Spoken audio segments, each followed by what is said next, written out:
12 घंटा समय देशजाक अंधकार गोटी जाई 3 घंटा पर्यंत रहिला। 3 घंटा समय जीशु उच्च स्वर डाकी कहले, एलोही एलोही लमा सबक्तानी, अर्थात हे मोर ईश्वर तुमे मते कहीं परित्याग कल। यह शुणी पाखरे ठिया होइतबा लोकमानक मध्यरु कई कहले, देख सी एलियों को डाकुची।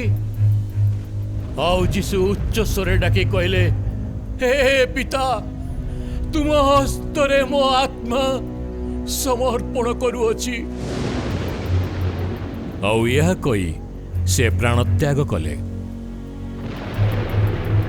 पुणी देख मंदिरर विच्छेद वस्त्र उपरु तल पर्यंत चिरी 2 खंड हैला, और भूमिकंप हैला, और शैल सब विदीर्ण हैला।